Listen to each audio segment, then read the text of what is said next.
Hello friends, welcome to the video. आज हम इस वीडियो में डी एंड एफ ब्लॉक का रिवीजन करने वाले। रिवीजन करने से पहले हम डी ब्लॉक के इंपॉर्टेंट टॉपिक्स को देख लेते हैं। आपके ये वो टॉपिक्स हैं जिससे आपके प्रीवियस ईयर में क्वेश्चंस आए हुए हैं, तो चांसेस है कि आपके इस बार भी इन टॉपिक्स में से क्वेश्चन आ सकते हैं। ठीक है, तो कुछ आपके टॉपिक्स है। पहला आपका इलेक्ट्रिक पोटेंशियल, सेकेंड आपका ऑक्सीडेशन स्टेट, थर्ड है आपका आयनाइजेशन एनर्जी, फोर्थ है आपका compounds of transition elements K2Cr27 और KMnO4। साथ ही में जो आपके इसके रिएक्शन है ऑक्सीडेशन और रिडक्शन के, वो भी इंपॉर्टेंट है, वो भी आपको देखने हैं। तो एक एक करके हम देखते हैं। पहले हम डी ब्लॉक का रिवीजन करेंगे, फिर हम एफ ब्लॉक देखेंगे। ठीक है, तो डी ब्लॉक में सबसे पहले आपका आता है जनरल कॉन्फ़िगरेशन। क्या होता है जनरल कॉन्फ़िगरेशन डी ब्लॉक का?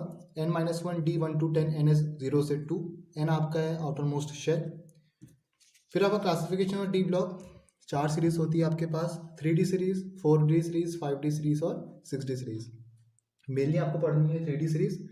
3D सीरीज होती है आपकी स्कैंडियम टू जिंक। स्कैंडियम होता है आपका 21, जिंक होता है आपका 30।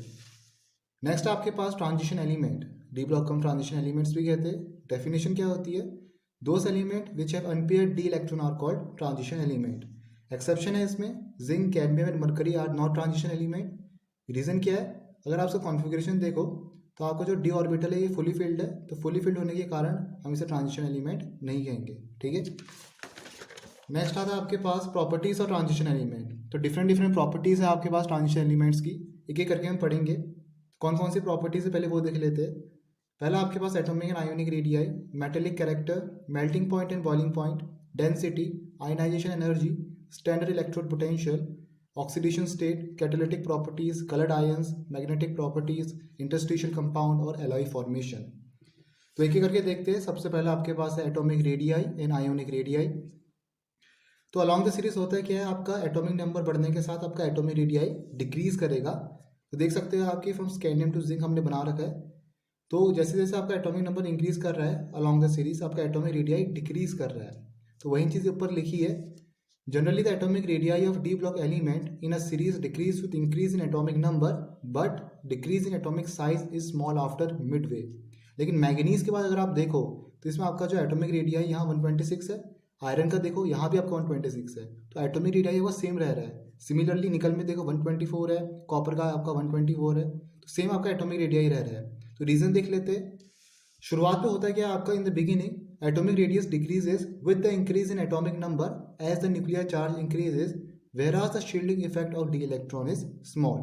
वो कह रहा है कि जैसे जैसे आपका अलॉन्ग द सीरीज हम जाते हैं, आपका एटॉमिक नंबर बढ़ने के साथ आपका न्यूक्लियर चार्ज जो बढ़ता है, तो न्यूक्लियर चार्ज बढ़ने के साथ जो आपका अट्रैक्शन है आउटर मोस्ट इलेक्ट्रॉन और न्यूक्लियस का वो ज़्यादा हो जाता है। उसके वजह से आपका एटम का साइज कम हो जाता है। तो एटम का साइज कम होने से आपका जो एटॉमिक रेडियाई है वो भी डिक्रीज करेगा। तो मिडवे के बाद होता क्या है, लिखा क्या है, after the midway as more electron enter the d orbital the added d electron shield the outermost electron, hence with the increase in the d electron screening effect increases. तो जैसे जैसे आपका एटॉमिक नंबर बढ़ रहा है वैसे वैसे आपके जो डी ऑर्बिटल में इलेक्ट्रॉन है वो भी इंक्रीज करते जा रहे हैं। तो डी ऑर्बिटल में इलेक्ट्रॉन इंक्रीज करने के कारण उसका शील्डिंग इफेक्ट शो हो रहा है, और शील्डिंग इफेक्ट किसके बीच में हो रहा है, आपका न्यूक्लियस और इलेक्ट्रॉन के बीच वाला हो रहा है। ठीक है, तो शील्डिंग इफेक्ट की वजह से हो क्या रहा है, वो दोनों इफेक्ट आपके काउंटर बैलेंस कर जा रहे हैं। दो इफेक्ट कौन से हैं आपके, एक आपका न्यूक्लियर चार्ज का बढ़ना हो गया और दूसरा आपका स्क्रीनिंग इफेक्ट हो गया। तो लिखा है कि this counter balances the increased nuclear charge therefore the atomic number remains the same. तो ध्यान देना कि एटॉमिक नंबर आपका सेम क्यों हो रहा है, क्योंकि आपके दोनों इफेक्ट काउंटर बैलेंस कर रहे हैं एक दूसरे को। ठीक है, दोनों इफेक्ट कौन से, पहला आपका न्यूक्लियर चार्ज का बढ़ना और दूसरा आपका स्क्रीनिंग इफेक्ट। अच्छा, नेक्स्ट आपके पास है atomic radii decreases down the group. क्यों? क्योंकि नंबर ऑफ शेल इंक्रीज करते हैं। अगर 4D और 5D सीरीज में देखो तो आपका सेम एटॉमिक रेडियाई रहता है ड्यू टू लेंथेनॉइड कॉन्ट्रैक्शन। ठीक है, लेंथेनॉइड कॉन्ट्रैक्शन क्या होता है उसको हम एफ ब्लॉक में पढ़ेंगे। अच्छा, अगर हम आयोनिक रेडियाई की बात करें तो सेम ट्रेंड देखने को मिलता है एज ऑफ एटॉमिक रेडियाई। तो आयोनिक रेडियाई आपका डिक्रीज करता है अलॉन्ग द सीरीज, और सेकंड आपका ionic radii increases down the period. ठीक है, मेटेलिक कैरेक्टर देखो क्या लिखा है, all the transition element have a typical metallic structure. Reason क्या है, more number of unpaired electron stronger will be the metallic bond. जितना ज़्यादा आपके अनपेयर्ड इलेक्ट्रॉन्स होंगे उतना अच्छा आपका मेटेलिक बॉन्ड होगा और उतना अच्छा आपका मेटेलिक कैरेक्टर भी होगा। ठीक है, वही चीज़ लिखी है देखो, the unpaired d electron and 1 or 2 electrons in their outermost shell result in the formation of metallic bond. तो greater the number of unpaired d electron stronger is the bonding due to the overlapping of unpaired electron. तो जितने ज़्यादा आपके d electron s electron होंगे अनपेयर्ड, उतना अच्छी आपकी मेटालिक बॉन्डिंग होगी। ठीक है, नेक्स्ट आता है आपके पास melting point and boiling point. तो इसमें आपके पास लिखा है कि ट्रांजिशन मेटल्स है very high melting point and boiling point, बहुत ज़्यादा मेल्टिंग पॉइंट और बॉइलिंग पॉइंट होता है ट्रांजिशन मेटल्स का। रीजन क्या है? Due to the strong metallic bond enthalpies of atomization is very high. Strong metallic bond होने के कारण आपकी जो इंथैल्पी एटमाइजेशन की बहुत ज़्यादा है। अब बात आती है कि इंथैल्पी एटमाइजेशन होता क्या है, क्या होता है, इसकी डेफिनेशन क्या है? Heat required to break the metal compound into free atoms, कि कितनी एनर्जी हमें लगानी पड़ेगी मेटल कंपाउंड को फ्री एटम्स में ब्रेक करने के लिए। ठीक है, तो जितनी ज़्यादा आपकी एंथैल्पी एटमाइजेशन होगा उतना ज़्यादा आपका मेल्टिंग पॉइंट और बॉइलिंग पॉइंट भी होगा। अच्छा, नेक्स्ट आपके पास आता है डेंसिटी प्रॉपर्टी है। नेक्स्ट आपकी लेफ्ट टू राइट आपकी डेंसिटी इंक्रीज करती है, एटॉमिक मास आपका इंक्रीज करेगा। क्यों? क्योंकि एटॉमिक नंबर आपका इंक्रीज कर रहा है।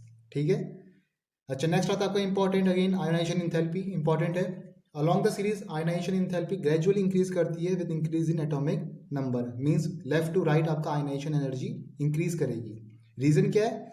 Due to the increase nuclear charge with increase in atomic number the size of the atom reduces which make the removal of outer electron difficult. तो जैसे जैसे आपका एटॉमिक नंबर बढ़ रहा है वैसे वैसे आपका न्यूक्लियर चार्ज भी इंक्रीज करते रह रहा है। तो न्यूक्लियर चार्ज इंक्रीज करने से हो क्या रहा है, आपका जो अट्रैक्शन है आउटर मोस्ट इलेक्ट्रॉन न्यूक्लियस का वो ज़्यादा हो रहा है, जिसकी वजह से आउटर मोस्ट इलेक्ट्रॉन का निकलना मुश्किल हो रहा है। ठीक है, लिखा है कि removal of outer electron is difficult.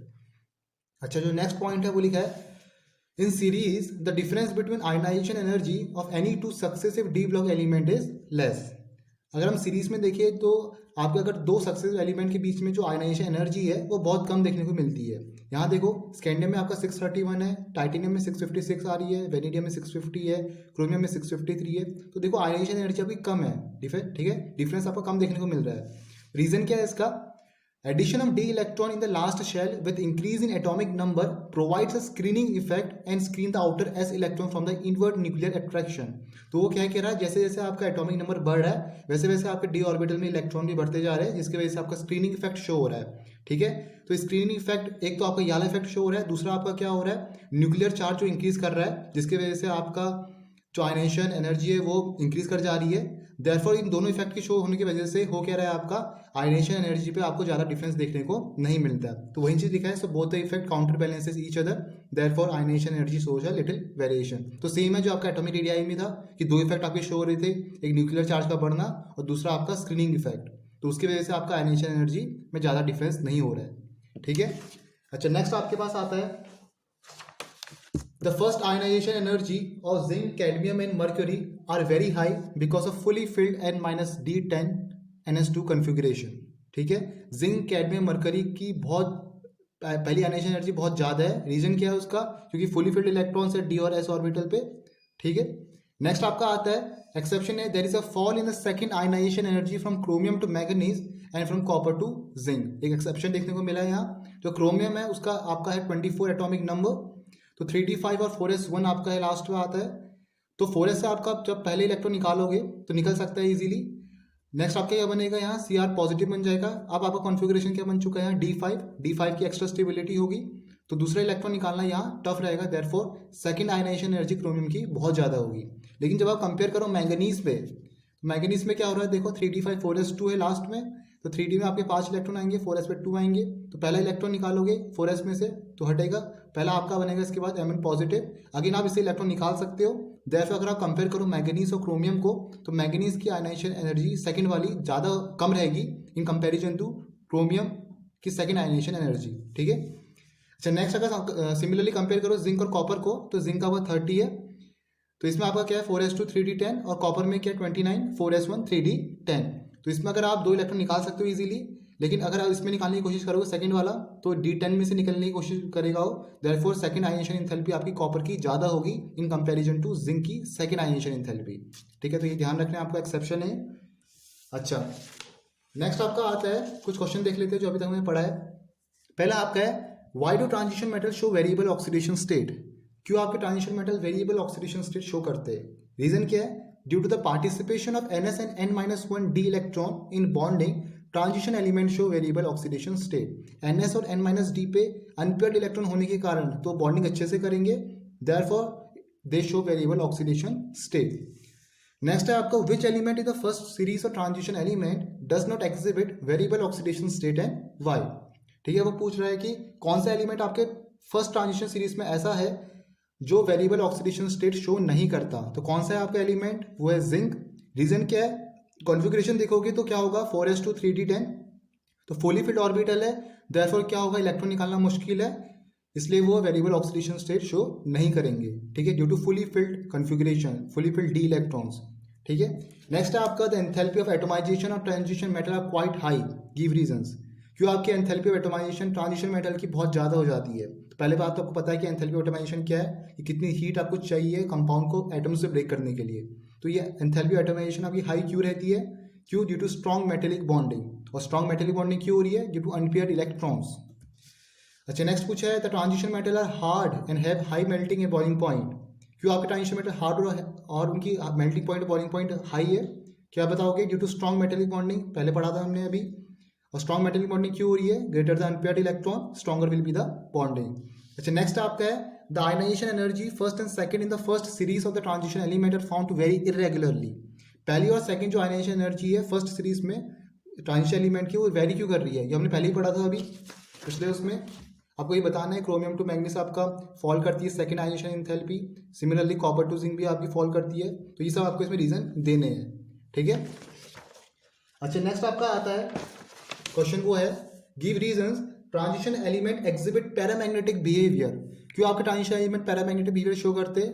पहली बात तो पैरामैग्नेटिज्म का मतलब समझ में आना चाहिए आपको, जिसमें आपके अनपेयर्ड इलेक्ट्रॉन्स रहते हैं। तो बताओगे कि ट्रांजिशन एलिमेंट्स में अनपेयर्ड डी इलेक्ट्रॉन्स होते हैं, therefore they exhibit paramagnetic behaviour. अच्छा, ये नेक्स्ट क्वेश्चन आपका इंपॉर्टेंट है, बोला कि दो a transition element scandium Z=21 does not exhibit variable oxidation state. Transition element होने के बावजूद आपका scandium variable oxidation state show क्यों नहीं करता। देखो, पहली बात तो स्कैंडियम का जो एटॉमिक नंबर है वो 21 है। कन्फिग्रेशन करोगे तो लास्ट क्या आएगा 3d14s2। अगर आप इसके तीनों इलेक्ट्रॉन निकाल देते हो और इसको स्कैंडियम 3 पॉजिटिव वाली ऑक्सीडेशन स्टेट पे पहुंचा देते हो, तो आपका जो एटॉमिक नंबर बनता है वो 18 होता है। ठीक है। 18 में आपका क्या मिलेगा, आर्गन का नोबेल गैस कॉन्फिगरेशन, जिसमें इसकी हाई स्टेबिलिटी रहेगी। तो हाई स्टेबिलिटी होने के कारण इसके ऊपर ऑक्सीडेशन स्टेट पॉसिबल नहीं है, therefore scandium does not show variable oxidation state. क्यों नहीं दिखाएगा, क्योंकि 18 आपका नोबेल गैस में आ जाता है। ठीक है। अच्छा, नेक्स्ट आपका आता है इंपॉर्टेंट, वो है स्टैंडर्ड इलेक्ट्रोड पोटेंशियल E0। ये आपका इंपॉर्टेंट है। तो पहली बात तो आपको जाननी है कि जितना नेगेटिव आपका स्टैंडर्ड इलेक्ट्रोड पोटेंशियल होगा उतना ज़्यादा आपका स्टेबल होगा ऑक्सीडेशन स्टेट एक्वस मीडियम पे। ठीक है। जितना नेगेटिव स्टैंडर्ड इलेक्ट्रोड पोटेंशियल होगा उतना आपका स्टेबल होगा ऑक्सीडेशन स्टेट एक्वस मीडियम पे। तो अलॉन्ग द सीरीज जो E0 है वो इंक्रीज कर रहा है, मतलब लेस नेगेटिव होगा। तो देखो, आपका टाइटेनियम टू जिंक हमने अलॉन्ग द सीरीज बना रखा है। Electrode potential from M2 positive to M, तो इसमें देखो फ्रॉम लेफ्ट टू राइट आपका जो E0 है वो इंक्रीज कर रहा है, मतलब लेस नेगेटिव होते जा रहा है। सिमिलरली इसमें देखो M3 positive to M2 positive जब रेड्यूस हो रहा है, तो इसमें भी आपका देखो जो E0 है वो इंक्रीज कर रहा है from left to right, positive होते जा रहा है आपका राइट साइड पर। ठीक है। अच्छा, आप देखते हैं आपका वेरिएशन M2 पॉजिटिव से M जब आपका हो रहा है, इसमें क्या क्या आपके ट्रेंड देखने को मिलते हैं। तो पहला तो क्या है आपका, copper shows a unique behaviour in the series having a positive E0। अगर कॉपर का देखो आप, तो इसका आपका पॉजिटिव E0 है पूरी सीरीज पर। ठीक है। 3D सीरीज में अगर आप देखो तो इसका ही खाली एक पॉजिटिव E0 है, +0.34। ठीक है। तो इससे क्या हो रहा है, therefore it does not liberate H2 gas from acid. तो इसकी वजह से पॉजिटिव E0 होने की वजह से ये आपका H2 लिबरेट नहीं करता है एसिड से। अच्छा, नेक्स्ट पॉइंट क्या है आपका, the more negative value of manganese, zinc and निकल is because of the greater stability of D5 and D10 subshell. तो ज़्यादा नेगेटिव वैल्यू मैंगनीज, जिंक और निकल की ये बताती है आपका जो D5 और D10 सबशेल है वो ज़्यादा स्टेबल है। मीन्स जो आपके Mn2 पॉजिटिव और Zn2 पॉजिटिव वाले ऑक्सीडेशन स्टेट होंगे वो उनकी स्टेबिलिटी ज़्यादा होगी। ठीक है। तो ध्यान देना है आपको। नेक्स्ट आपका more negative E0 values then expected for manganese, निकल and zinc shows greater stability for Mn2 positive, निकल 2 पॉजिटिव, Zn2 पॉजिटिव। तो सिमिलर है जो आपका ऊपर था, सेम है कि आपका इसमें कॉन्फ़िगरेशन रहेगा D5 और D10 का, देयरफॉर इसकी ज़्यादा नेगेटिव E0 वैल्यू है और ये ज़्यादा स्टेबल होंगे। ठीक है। नेक्स्ट आपका है पॉइंट, वो है less negative E0 value along the series indicate a decreasing tendency to form divalent cations. अच्छा, अलॉन्ग द सीरीज जब आपकी लेस नेगेटिव E0 वैल्यू हो रही है राइट साइड जाते जाते, तो हो क्या रहा है आपका जो डाइवेलेंट कैटायन फॉर्म करने की टेंडेंसी वो कम हो रही है। तो डाइवेलेंट कैटायंस कहने का मतलब 2 पॉजिटिव आयंस जो फॉर्म हो रहे हैं आपके M2 पॉजिटिव आयंस, तो उनकी टेंडेंसी आपकी डिक्रीज कर रही है फ्रॉम लेफ्ट टू राइट। तो ये ध्यान देना आपको। अच्छा, नेक्स्ट है आपका, अगर आपका M3 positive to M2 positive बन रहा है तो उसमें क्या क्या ट्रेंड देखने को मिल रहे हैं आपको। Less value of E nought from scandium 3 positive to scandium 2 positive shows the stability of scandium 3 positive ion.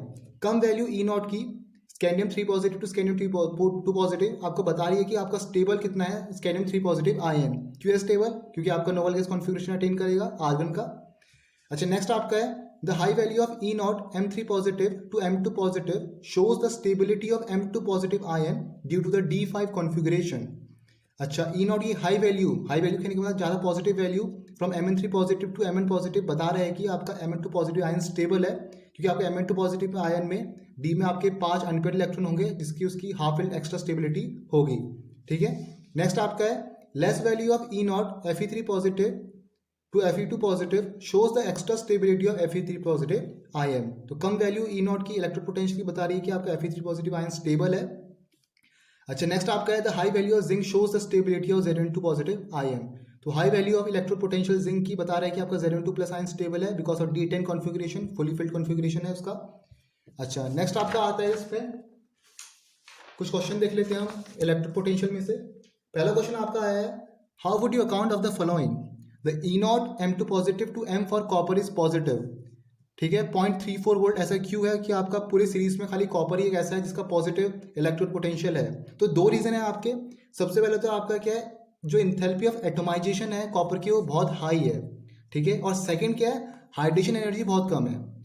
तो देख सकते हो कि पहले बात आपको पता होनी चाहिए कि इलेक्ट्रिक पोटेंशियल आपका डिपेंड किस में कर रहा है। 3 फैक्टर्स में आपका डिपेंड करता है, पता होना चाहिए। पहला आपका आयनाइजेशन एनर्जी है, सेकंड आपका एंथैल्पी ऑफ एटमाइजेशन है, और थर्ड आपका हाइड्रेशन एनर्जी है। तो ये 3 जब तक आपके बैलेंस नहीं होंगे तो उसी की वैल्यू में आपको डिपेंड करेगा। ठीक है, तो एंथैल्पी ऑफ एटमाइजेशन यहाँ आपकी कॉपर की बहुत हाई है, हाइड्रेशन एनर्जी देखो ये बहुत कम है, तो दोनों आपके बैलेंस नहीं है। तो बैलेंस नहीं होने की वजह से आपका ई नॉट जो है कॉपर का वो पॉजिटिव हो रहा है।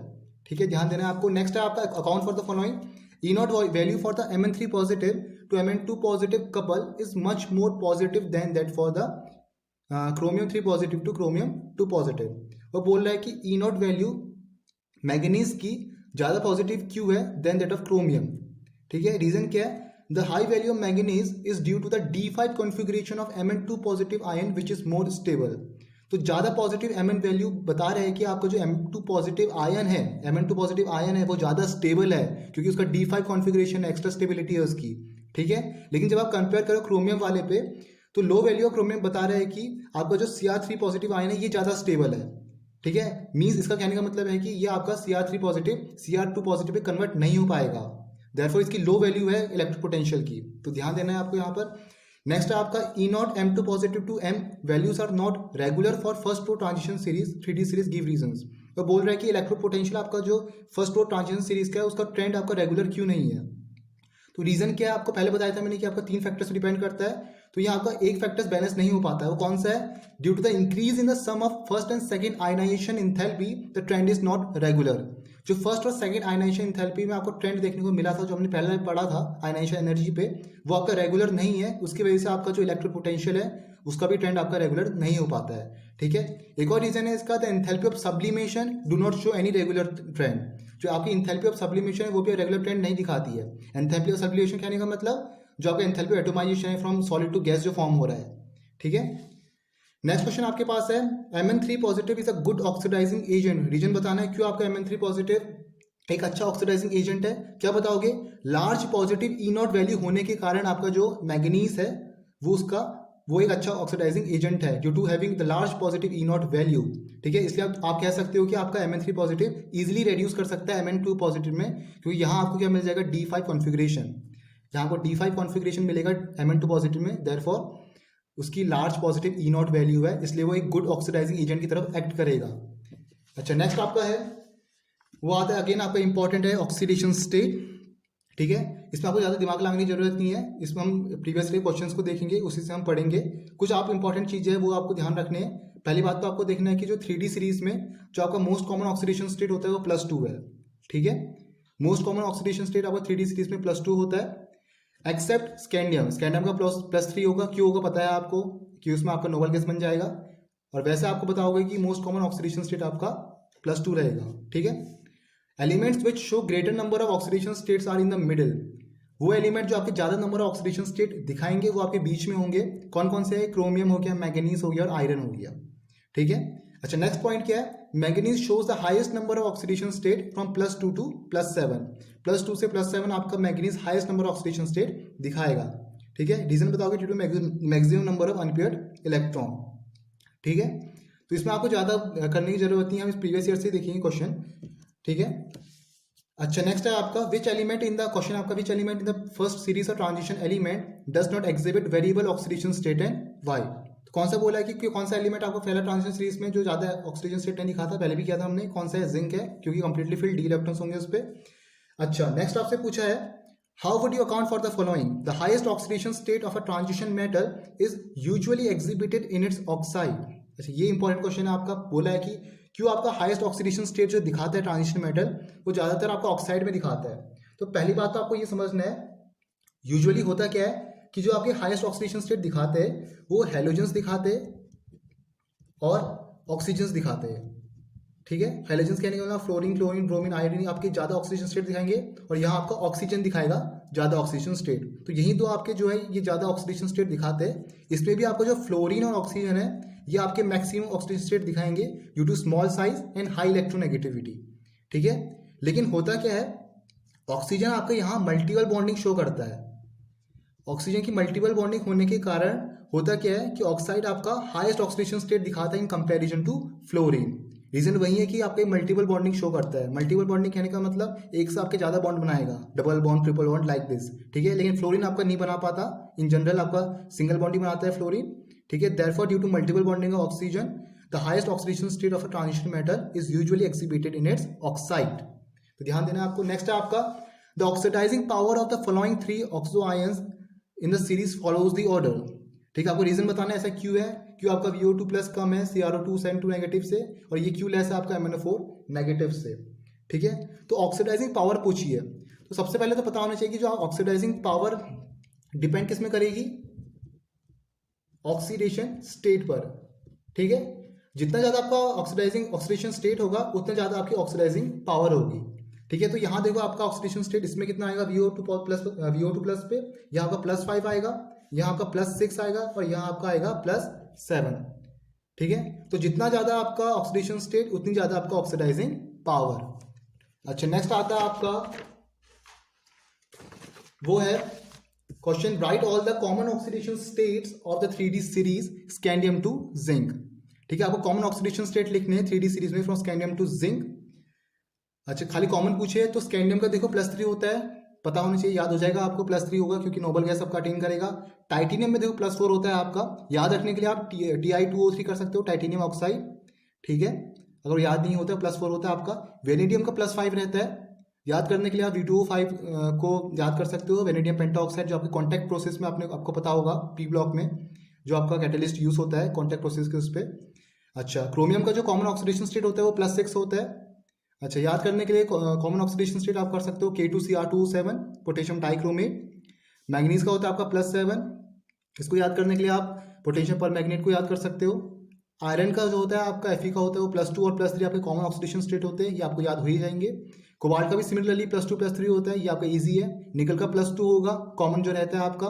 कॉपर का +2 रहता है और जिंक का भी आपका +2 रहेगा। ठीक है, तो याद करने के लिए आप ये क्यूप्रिक ऑक्साइड और जिंक ऑक्साइड करके आप याद कर सकते हो। ठीक है, तो आपको कॉमन बताने हैं, खाली सब नहीं बताने, खाली कॉमन जो ऑक्सीडेशन स्टेट है वो बताने हैं। अगर आपको याद नहीं होते तो आप उसको ऑक्साइड बना के आप याद कर सकते हो, जैसे वेनेडियम पेंटाऑक्साइड हो गया, Ti2O3 हो गया, डाइक्रोमेट हो गया, परमैंगनेट हो गया, ये सब आप ऐसे याद कर सकते हो। ठीक है, अच्छा नेक्स्ट आपका है manganese exhibit the highest oxidation state of +7 among the 3D series of transition element. क्यों मैंगनीज आपका हाईएस्ट ऑक्सीडेशन स्टेट दिखाता है? ठीक है, रीजन क्या है, due to highest number of unpaired electron in manganese, therefore manganese show the highest oxidation state up to +7। ज्यादा unpaired electron होने के कारण आपका manganese highest oxidation state show करता है। देख सकते हो 4s2 3d5 है आपका, तो देखो 5 आपके अनपेयर्ड इलेक्ट्रॉन है, तो ये आपका ऑक्सीडेशन स्टेट शो कर सकता है हायर उस पर। तो लिखा है कि S and D electron can take part in a bond formation. ठीक है, इसकी वजह से आपका ये हाई ऑक्सीडेशन स्टेट शो करेगा। नेक्स्ट आपका which metal in the first transition series 3D series exhibit +1 oxidation state most frequently in why. तो कौन सा मेटल है आपका जो पहला ट्रांजिशन सीरीज पे +1 ऑक्सीडेशन स्टेट को स्टेट शो करता है ज्यादातर, तो कौन है? कॉपर। ठीक है, कॉपर क्यों है, क्योंकि इसका कॉन्फ़िगरेशन देखोगे 3d10 और 4s1 होता है, तो d से तो ऑर्बिटल निकालना मुश्किल है, आप s से इलेक्ट्रॉन निकाल सकते हो। अगर यहाँ से आपका ये फुली फिल्ड है तो यहाँ से इलेक्ट्रॉन निकालना मुश्किल है, देयरफॉर +1 ऑक्सीडेशन स्टेट आपका शो करेगा। अच्छा, नेक्स्ट आपका पूछा है copper 1 ion is not known in the aqueous solution, give reason. क्यों आपका कॉपर आयन एक्वस सॉल्यूशन में नोन नहीं है? पहली बात तो देखो, जो Cu+ है वो आपका अनस्टेबल होता है एक्वस सॉल्यूशन पे, तो जैसे आपका एक्वस सॉल्यूशन में जाता है वो आपका डिस्प्रपोर्शनेशन रिएक्शन करता है, तो आपका Cu+ कन्वर्ट हो जाता है Cu2 पॉजिटिव में, ऑक्सीडाइज हो जाएगा और सिमिलरली ये रेड्यूस हो जाएगा कॉपर पे। ठीक है, तो बता सकते हो कि Cu2 पॉजिटिव का ज़्यादा हाइड्रेशन एनर्जी होने के कारण then Cu positive copper ion is not known in the aqueous solution. क्यों? क्योंकि आपकी जो Cu2 पॉजिटिव है इसका साइज छोटा है, तो इसकी हाइड्रेशन एनर्जी भी ज़्यादा होगी, therefore copper positive is not known in the aqueous solution. तो ये आपको रीजन देना है इसमें। अच्छा, नेक्स्ट आपका है name the oxometal ion of one of the transition metal in which the metal exhibit the oxidation state equal to the group number. वो बोला कि कौन सा ऐसा ऑक्सोमेटल आयन है ट्रांजिशन मेटल में जो आपका ऑक्सीडेशन स्टेट शो करता है equal to the group number. तो कौन कौन से दो आपके ऑक्सोमेटल आयन है? पहला आपका परमैंगनेट है, दूसरा आपका क्रोमेट आयन है। तो परमैंगनेट का ऑक्सीडेशन स्टेट देखो +7 आएगा, ग्रुप नंबर भी आपका +7 ही, सॉरी ग्रुप नंबर 7 ही रहता है। और क्रोमेट का देखो ऑक्सीडेशन स्टेट आपको +6 आएगा और ग्रुप नंबर भी उसका 6 रहेगा। ठीक है, तो ये ध्यान देना है आपको। नेक्स्ट है आपका calculate the number of unpaired electrons in the following gaseous state ion. ठीक है, आपको अनपेयर्ड इलेक्ट्रॉन कैलकुलेट करने हैं। सबसे पहले आपका Mn3 पॉजिटिव आयन, तो क्या रहेगा, Mn आपका रहता है 3d5 4s2, Mn3 पॉजिटिव करोगे तो आपके 4 अनपेयर्ड इलेक्ट्रॉन आएंगे। सिमिलरली कॉपर में देखो, क्रोमियम में देखो 3d4 4s2 होगा, 3 पॉजिटिव करोगे 3d3 आएगा तो 3 अनपेयर्ड इलेक्ट्रॉन आएंगे। वेनेडियम में देखो 2 अनपेयर्ड इलेक्ट्रॉन रहेंगे आपके, जब V3 पॉजिटिव बन जाएगा। सिमिलरली Fe2 पॉजिटिव करोगे तो इसमें आपके 4 अनपेयर्ड इलेक्ट्रॉन रहेंगे। ठीक है, और पूछा उसने which one of this is the most stable in aqueous solution. कौन सबसे ज़्यादा स्टेबल होगा? Mn3 पॉजिटिव आपका मोस्ट स्टेबल होगा, क्योंकि उसका मैक्सिमम हाइड्रेशन एनर्जी और स्मॉल साइज है, तो स्मॉल साइज और मैक्सिमम हाइड्रेशन एनर्जी होने के कारण आपका एक्वस सॉल्यूशन पे स्टेबल होगा। ठीक है, नेक्स्ट है आपका मैग्नेटिक प्रॉपर्टीज। इसमें आपका आता है मैग्नेटिक मूवमेंट, तो वो क्या रहता है आपका √n × n+2, n आपका है नंबर ऑफ अनपेयर्ड इलेक्ट्रॉन और Bm है आपका बोर मैग्नेटॉन। ठीक है, इसमें जो क्वेश्चन है वो है आपका calculate the magnetic movement of a divalent ion in aqueous solution if its atomic number is 25। ठीक है, तो इसमें पूछा है कि आपको मैग्नेटिक मूवमेंट निकालना है डाइवेलेंट आयन का जिसका आपका एटॉमिक नंबर 25 है। तो मैग्नीज का होता है आपका 25 एटॉमिक नंबर। डाइवेलेंट आयन में जाओगे तो होगा आपका Mn2 पॉजिटिव। ठीक है, इसमें आपका जो कॉन्फ़िगरेशन हो जाएगा वो होगा 3d5, इसमें आपके 5 अनपेयर्ड इलेक्ट्रॉन होंगे। तो मैग्नेटिक मूवमेंट क्या रहेगा, μ = √5 × 5+2, ये होगा आपका √35 और वैल्यू आएगी आपकी 5.992 बोर मैग्नेटॉन। नेक्स्ट आपका कलर्ड आयंस।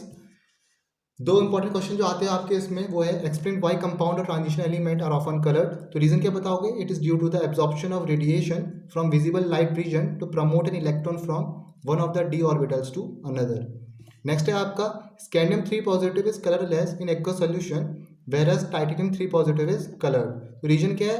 आपका जो स्कैंडियम 3 पॉजिटिव है इसमें आपके कोई भी अनपेयर्ड इलेक्ट्रॉन नहीं है d ऑर्बिटल पे, तो इसके कारण आपका ये कलरलेस है।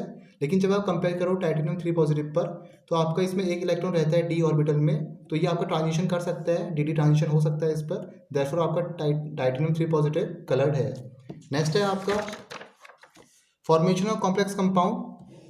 तो इसमें जो क्वेश्चन बनता है आपका why transition metal form a large number of complex compound. ठीक है, तो क्या है आपका 3 ऑप्शन में आपके मेन रीजंस है कौन कौन से? Smaller size of metal ions, high ionic charges and third है availability of d orbital for bond formation. Next आता है आपका कैटलिस्ट।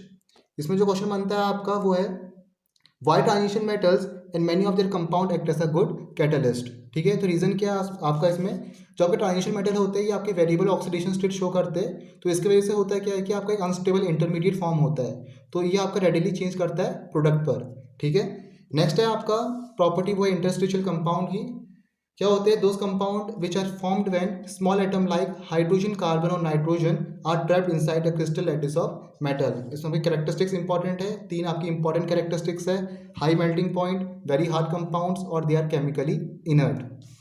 नेक्स्ट प्रॉपर्टी आपकी आती है एलॉय फॉर्मेशन की। एलॉयज क्या होते हैं? होमोजेनियस मिक्सचर ऑफ 2 और more metal and a non metal. तो दो आपके मेन एग्जांपल्स है ब्रास और ब्रॉन्ज। ब्रास क्या होता है? कॉपर और जिंक से बना है, और ब्रॉन्ज आपका कॉपर और टिन से बना है। नेक्स्ट आता है आपका preparation of potassium dichromate from chromite ore. Chromite ore होता है आपका FeCr2O4, ठीक है। तो क्रोमाइट ओर को हम सबसे पहले फ्यूज कराते हैं सोडियम और पोटेशियम कार्बोनेट से in the free excess of air. तो क्रोमाइट ओर आपका है FeCr2O4, इसकी रिएक्शन हुई है Na2CO3 के साथ in the presence of an air, ठीक है। तो आपको मिलेगा यहाँ Na2CrO4, साथ में मिलता है Fe2O3 और CO2। जो Na2CrO4 है ये आपका सोडियम क्रोमेट है, इसका आपका येलो सॉल्यूशन का कलर होता है। तो क्या लिखा है आपका, तो yellow solution of sodium chromate is filtered in acidify with H2SO4 to obtain orange sodium dichromate Na2Cr2O7, ठीक है। तो आपका जो Na2CrO4 है सोडियम क्रोमेट, इसको एसिडिफाई किया जाता है तब आपको मिलेगा यहाँ ऑरेंज कलर का sodium chromate, sorry sodium dichromate, और साथ में आपका निकलता है Na पॉजिटिव आयंस और वाटर। तो जो आपका सोडियम डाइक्रोमेट है इसको हम ट्रीट कराते हैं विद सॉल्यूशन ऑफ KCl, तब आपको मिलेगा यहाँ पोटेशियम क्रोमेट, ठीक है, पोटेशियम डाइक्रोमेट। तो आपका होता है कि Na2Cr2O7 की रिएक्शन KCl से हुई है, तब आपको मिलेगा यहाँ ऑरेंज कलर का सोडियम डाइक्रोमेट और साथ में निकलता है आपका NaCl। नेक्स्ट है आपका the chromate and dichromate are interconvertible in aqueous solution. आपकी क्रोमेट और डाइक्रोमेट इंटरकन्वर्टेबल है एक्वस सॉल्यूशन पे। तो होता है क्या है कि जो आपका क्रोमेट है जिसकी रिएक्शन जब आपके एक्वस सॉल्यूशन पे H पॉजिटिव आयन से होती है तब आपका डाइक्रोमेट में कन्वर्ट करता है। सिमिलरली होता है क्या, जब डाइक्रोमेट आयन की आपकी जो रिएक्शन होती है OH नेगेटिव आयन से एक्वस सॉल्यूशन पे, तो आपका ये क्रोमेट पे कन्वर्ट करता है। नेक्स्ट है आपका sodium and potassium dichromate are strong oxidising agent, ठीक है। तो जो आपका डाइक्रोमेट आयन है आपका स्ट्रॉन्ग ऑक्सीडाइजिंग एजेंट की तरह एक्ट करता है। सिमिलरली आपका जो पोटेशियम परमैंगनेट है वो भी आपका एक स्ट्रॉन्ग ऑक्सीडाइजिंग एजेंट है। तो होता है क्या, इसमें आपका दूसरे को ऑक्सीडाइज कराता है, खुद आपका रेड्यूस कर जाता है। तो इसमें आपने रेड्यूस करा रखा है Cr3 पॉजिटिव आयंस पर। तो ये आपकी जो रिएक्शन हो रखी है एसिडिक मीडियम पे बैलेंस हो रखी है, ठीक है। तो होता है क्या, ये ऑक्सीडाइज कराता है आपका iodides to iodine, sulphides to sulphur, tin2 to tin4 positive in iron 2 positive to iron 3 positive. तो ये हमने कुछ हाफ रिएक्शन लिख रखी है। पहला आपका आयोडाइड आयरन 2 कन्वर्ट हुआ है आपका I2 ऑक्सीडाइज हो रखा है। सिमिलर आपका जो tin2 पॉजिटिव है ये आपका ऑक्सीडाइज हो रखा है tin4 पॉजिटिव पर। H2S आपका ऑक्सीडाइज हो रखा है H पॉजिटिव पर। Fe2 प्लस आपका ऑक्सीडाइज हो रखा है Fe3 पॉजिटिव पर। ये आपकी हाफ रिएक्शन है। अगर आपको फुल रिएक्शन लिखनी है तो आप कैसे लिखोगे, मान लीजिए हम एग्जांपल ले रहे हैं SN2 पॉजिटिव का, तो कैसे लिखोगे आप, Cr2O7 negative plus H positive ions plus SN2 positive, product में मिलेगा आपको Cr3 पॉजिटिव, tin पॉजिटिव और प्लस वाटर। तो आपको क्या करना है, दोनों को प्लस कर देना है, ठीक है।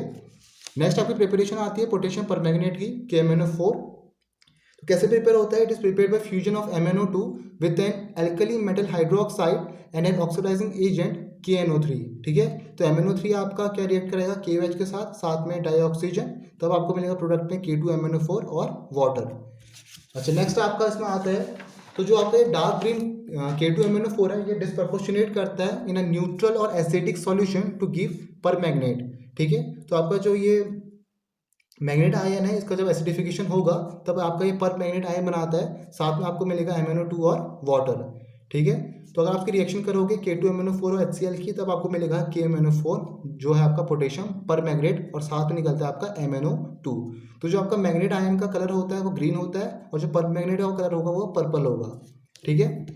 तो होता है क्या, आपका जो आपका पोटेशियम परमैंगनेट है KMnO4 ये भी आपका एक स्ट्रॉन्ग ऑक्सीडाइजिंग एजेंट की तरह एक्ट करता है। तो दूसरों को आपका ऑक्सीडाइज करा देगा, खुद आपका रेड्यूस कर जाता है MnO2 पॉजिटिव पर। तो मिला क्या आपको, it oxidises oxalates to CO2, iron 2 positive to iron 3 positive, nitrites to nitrate and iodides to iodine. तो यहाँ देखिए आपका जो हाफ रिएक्शन है, ऑक्सीलेट आयन को कन्वर्ट किया है CO2 पर, ठीक है। आयरन 2 पॉजिटिव को इसने कन्वर्ट किया आयरन 3 पॉजिटिव पर। सिमिलरली आपका जो नाइट्रेट आयन है इसको कन्वर्ट किया, ऑक्सीडाइज किया नाइट्रेट आयन पर, और आपका जो आयोडाइड आयन है इसको आपको ऑक्सीडाइज किया आयोडाइड आयन पर। पूरी रिएक्शन लिखनी है तो आप दोनों को ऐड कर दोगे। तो एग्जांपल के तौर पे लेते हैं हम आयोडाइड आयन का। तो MnO4 नेगेटिव आपका रिएक्शन हो रहा है plus H positive ion plus आपका आयोडाइड आयन। तो ये आपका जो आयोडाइड आयन है ये आपका ऑक्सीडाइज हुआ है I2 पर, और जो आपका परमैंगनेट आयन ये आपका रेड्यूस हुआ है Mn2 पॉजिटिव पर। जो आपकी रिएक्शन बैलेंस हो रही है आपकी एसिडिक मीडियम पर हो रही है। अच्छा, नेक्स्ट आपका है इन न्यूट्रल सॉल्यूशन और एल्कलीन सॉल्यूशन पे देखिए, तो जो आपका परमैंगनेट आयन है ये आपका रेड्यूस करता है MnO2 पर, और जो आपका I नेगेटिव आयन है ये ऑक्सीडाइज कर जाएगा आयोडेट आयन पर, ठीक है। आयोडेट आयन पर ये ऑक्सीडाइज करता है। नेक्स्ट है आपका, अगर हम देखिए बेसिक मीडियम पर, तो आपको जो परमैंगनेट आयन है ये आपका ऑक्सीडाइज करेगा, सॉरी रेड्यूस करेगा MnO2 पर, और जो थायोसल्फेट है ये आपका ऑक्सीडाइज करता है सल्फेट पर। सिमिलर इसमें आपका होता है जो आपका MnO4 नेगेटिव है, अगर इसको ट्रीट कराते हैं मैग्नेस सॉल्ट के साथ तो ये आपका ऑक्सीडाइज कर जाएगा MnO2 पर, ठीक है। अच्छा, नेक्स्ट आपका आता है F ब्लॉक एलिमेंट। तो जो जनरल कॉन्फ़िगरेशन है आपका एफ ब्लॉक एलिमेंट का वो है n-2 f1 to 14 n-1 d0 से 1 ns2 एन आपका आउटरमोस्ट शेल है। तो दो आपकी जो मेन सीरीज रहती है वो है लेंथेनॉइड और एक्टिनॉइड की। लेंथेनॉइड होता है आपका 4f, जो आपका 4f लास्ट में आपका जो आउटरमोस्ट इलेक्ट्रोफिल होता है 4f में होता है। 14 एलिमेंट होते हैं इसमें आपके z=58 to z271। और सिमिलर आपका जो एक्टिनॉइड होता है इसमें आपका जो आउटरमोस्ट इलेक्ट्रॉन फिल होगा वो 5f पे होगा।